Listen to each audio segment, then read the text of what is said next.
मुर्दाबाद मुर्दाबाद मुर्दाबाद मुर्दाबाद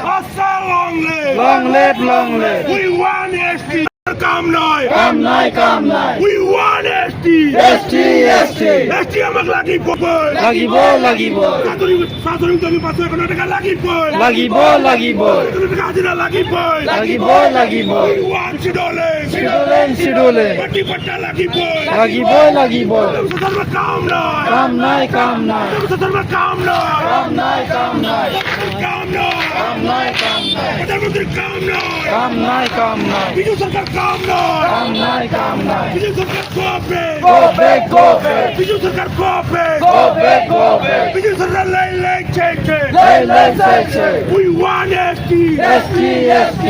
no rest আসাদ জিন্দাবাদ জিন্দাবাদ জিন্দাবাদ আদিবাসী জিন্দাবাদ জিন্দাবাদ জিন্দাবাদ জানি শক্তি জিন্দাবাদ জিন্দাবাদ জিন্দাবাদ বিজেপি সরকার মুর্দাবাদ মুর্দাবাদ মুর্দাবাদ বিজেপি সরকার মুর্দাবাদ মুর্দাবাদ মুর্দাবাদ বিজেপি সরকার কাম নাই কাম নাই কাম নাই বিজেপি সরকার কবে go back go back BJP সরকার কবে go back go back BJP সরকার কাম নাই কাম নাই কাম নাই বিজেপি সরকার কাম নাই কাম নাই কাম নাই We want ST ST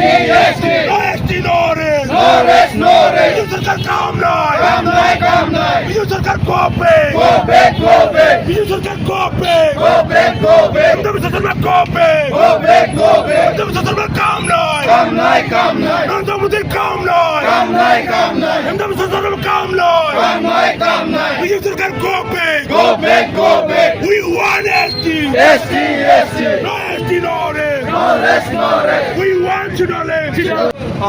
ভাৰতৰ প্ৰধানমন্ত্ৰী আৰু আমাৰ অসমৰ মুখ্যমন্ত্ৰী ডাঙৰীয়া তেখেতসকলে দীৰ্ঘদিনীয়া যি আমাৰ দাবী আছে জনজাতিকৰণ মাটি পাটা চাহ শ্ৰমিক দৈনিক মজুৰিৰ আজি এই দাবীক লৈ পেলাই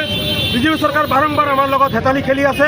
আমাক প্ৰতিশ্ৰুতিৰ ওপৰত প্ৰতিশ্ৰুতি দি গৈ আছে কিন্তু আমাৰ যিবিলাক অধিকাৰ আছে এই অধিকাৰৰ পৰা বঞ্চিত কৰি ৰাখিছে এটা কথা স্পষ্ট যে আমি ভিক বিচৰা নাই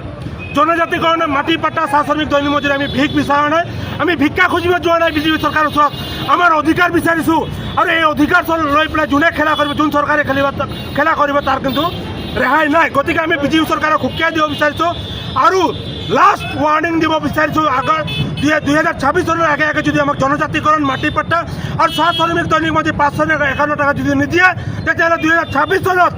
বিজেপি চৰকাৰক আমি গাঁৱে ভূঞে বাগিচাত সোমাবৰ কাৰণে লিখিত ঘোষণা কৰিম আৰু ঘোষণা অলৰেডি আমি কৰিছোঁ যে আজিৰ পৰা বিজেপিৰ যিকোনো পালে নেতাই যদি বাগানত যাব বা বস্তিত যাব তেতিয়াহ'লে তেখেতসকলে আগত এনচাৰ দিব লাগিব যে আজি 10টা বছৰে আমাৰ জনজাতিকৰণৰ কাম নহ'ল মাটি পাট্টা দিয়া নহ'ল চাহ শ্ৰমিক দৈনিক মজুৰি 551 টকা এতিয়ালৈকে প্ৰদান কৰা নহ'ল ইয়াৰ উত্তৰ নিদিয়াকৈ তেখেতসকলক আহিব দিয়া নহ'ব গতিকে কিয়নো সেই মঞ্চৰ সেই দৃষ্টিতে কৈছিলে 90% আদিবাসী জনগোষ্ঠীৰ কাম হৈ গৈছে আৰু এতিয়াৰ পৰা আদিবাসী ছাত্ৰ সন্থাই এই ST ক্ষেত্ৰত আন্দোলন কৰিব নালাগে বুলি কৈছিল কিন্তু আজি কিয় কৰিব লগা হৈছে আমাৰ মুকলি প্ৰশ্ন হেমন্ত বিশ্ব শৰ্মা ডাঙৰীয়া কিয়নো সেই মঞ্চত এই মহাসভাত গ'লে তাক ৰাইজে প্ৰশ্ন কৰিলে হয় নে নাই সেই উত্তৰ দিব নোৱাৰাৰ কাৰণে ভাগ্য নগ'ল কিয়নো আমি যেতিয়া বাৰে 4 মাহ ধৰি তাক মানে যাবৰ কাৰণে আমাৰ নিমন্ত্ৰণৰ কাৰণে বাৰে বাৰে কৈছে কিন্তু আমাক হ'ব বুলি কৈ যাবৰ মানে খাপ নকৰিলে গতিকে আমি মানে বিকল্প ব্যৱস্থা চিন্তা কৰিলোঁ যিহেতু ভাৰতত আমাৰ মূলবাসী হয় আমাৰ বংশৰ আমাৰ জাতিৰ মানুহ যিহেতু আমাৰ হেমন্ত সোৰেন ডাঙৰীয়া আমাৰ আদিবাসীৰ নিজৰ সম্প্ৰদায় মুখ্যমন্ত্ৰী হয় আমাৰ নেশ্যনেল হিৰি হয় তাক আকৌ এওঁলোকে সমালোচনা কৰি আছে যিহেতু আজি হেমন্ত সোৰেন চৰকাৰৰ মুখ্যমন্ত্ৰী এই অসমত মানে বিভিন্ন কথা কৈছে বুলি কৈছে ক'বে কিয়নো আমাৰ বংশৰ হয় আমাৰ জাতিৰ হয় আমি মাতিব পাৰিম কিয়নো আপোনালোকে কাম কৰা নাই যাৰ কাৰণে আমি ঝাৰখণ্ডৰ নিজৰ জাতি নিজৰ ভাই হিচাপে এখেতে আহিছিলে আৰু অসমৰ যি বিভিন্ন সমস্যা চাবলৈ আহিছিলে কিয়নো সেই সময়ত নিৰ্বাচিত সময়তে হেমন্ত বিশ্ব শৰ্মা যেতিয়া ঝাৰখণ্ডত গৈছিলে আৰু ডাঙৰ কিবা নাটক কৰি আহিছিলে যাৰ কাৰণে ভয় কৰিছে বুলি এইবাৰ অসমতো আমি ৰাজনীতিক পৰিৱৰ্তন বিচাৰিছোঁ সেই সময়ত আমি কৰি আছিলোঁ কংগ্ৰেছক ভোট দি আছিলোঁ এক সময়ত 60 বছৰ তাৰপিছত আমি অসম আদিবাসী ছাত্ৰ সন্থা আহিলোঁ বিকল্প ৰাস্তাতে চালোঁ যে বিজেপি চৰকাৰক আমি সমৰ্থন কৰিম আৰু মুকলিভাৱে আমি সমৰ্থন কৰিছিলোঁ কিন্তু বিজেপি চৰকাৰে একেই চেম্পুল কাষ্ট চাৰ্টিফিকেট দিব নোৱাৰিলে ST কথা বাদ দিয়ক আজি তাৰিখত নটিফিকেশ্যন নোলালে কিমানবাৰ বৈঠক কৰিব ইলেকশ্যনত মুহূৰ্তত খালি বৈঠক হ'লে নহ'ব আমাক কাগজে কলমে আমাক পাব লাগিব DC বয়ত আজি তাৰিখত নটিফিকেশ্যন কিয় নোলালে গতিকে আমি ধিক্কাৰ দিছোঁ এই চৰকাৰক আপোনালোকে সেই পইচা ৰাজনীতি নকৰিব আঁচনি ৰাজনীতি নকৰিব আঁচনি বিভিন্ন চৰকাৰ যিকোনো চৰকাৰে আঁচনি দিব আঁচনিৰ নামত আদিবাসীসকলক মিছা কথা কয় অভাৱৰ কাৰণে যাতে আপোনালোকৰ এই আদিবাসী অভাৱৰ কাৰণে আমাক সুবিধা ল'ব নচলিব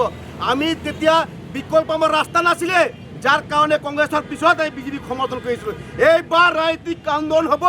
আৰু বিকল্প ৰাজনীতিক আমি ৰাস্তা বহাই লৈছোঁ আদিবাসীসকলে আমি কাক ভোট দিম বিজেপি কংগ্ৰেছ চব থাকিলে এক সময়ত ৰাস্তা নাছিলে যাৰ কাৰণে আমি বিজেপিক সমৰ্থন কৰিছোঁ এইবাৰ আমি ৰাজনৈতিক নিজাববীয়াকৈ আন্দোলন কৰিম আৰু ইয়াৰ উত্তৰ কিন্তু ভুগিব লাগিব আমি চৰকাৰক বাৰম্বাৰ কৈছোঁ কিন্তু আজি জাতিৰ আদিবাসী জাতি জনগোষ্ঠীৰ কাৰণে চিন্তাই নকৰিলে চেম্পুল এটা পাৰ্মানেণ্ট চলিউশ্যন ক'ত গ'ল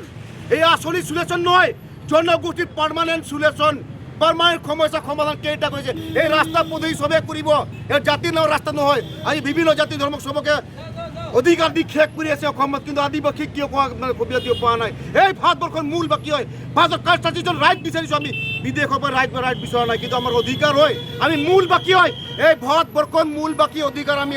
আদিবাসীসকল হয় ওৰাং মুণ্ডা চাতাল কামি আমি বিদেশৰ পৰা অহা নাই আপোনালোকে দেখাই আমাক বাণিজ্যিক নামত খোজায় আমি বাণিজ্যিক নামত আদিবাসীসকল নহয় ইয়াৰ মূল বাকী হয় আপোনালোকে কয় অসমত 200 বছৰ বুলি কৈছে অসমৰ আদিবাসীৰ যদি হিষ্ট্ৰী আছে ডেডলাইন আছে বিভিন্ন জনগোষ্ঠীৰ ডেডলাইন তাৰিন কৰি হ'ব লাগিব আমি কোন দেশৰ পৰা আহিছোঁ আমাৰ দেখাক পাই আমাক কৈদৰ ক'বৰ কাৰণে বাধ্য নকৰাব আমাৰ অধিকাৰ আমি বিচাৰিছোঁ আপোনাৰ বাপেকক সম্পত্তি বিচৰা নাই বুলি আপোনাৰ পইচা নাই দি নেদেখাব এইবাৰ কিন্তু ভুক্ত হৈ গ'লে গাঁও বাগি যায় পৰিণাম ভুগিব লাগিব ইয়াৰ আমাৰ সুকীয়াই দিব বিচাৰিছোঁ বিজেপি চৰকাৰক যেতিয়ালৈকে আমাৰ অধিকাৰ নিদিয়ে ইয়াক কিন্তু এবাৰ গাঁও বুজিছে আমাৰ যি দালাল নেতাবিলাক আহিব আদিবাসীবিলাক আহিব এওঁলোকক সুকীয়াই দিব বিচাৰিছোঁ প্ৰথম জাতি তাৰপিছত ৰাজনীতি কিন্তু নহ'লে ইয়াৰ নাম পৰি বিপদ হ'ব আমি কিন্তু নাজানো কিন্তু প্ৰথম জাতিৰ কাৰণে ওলাই আহিব লাগিব ধন্যবাদ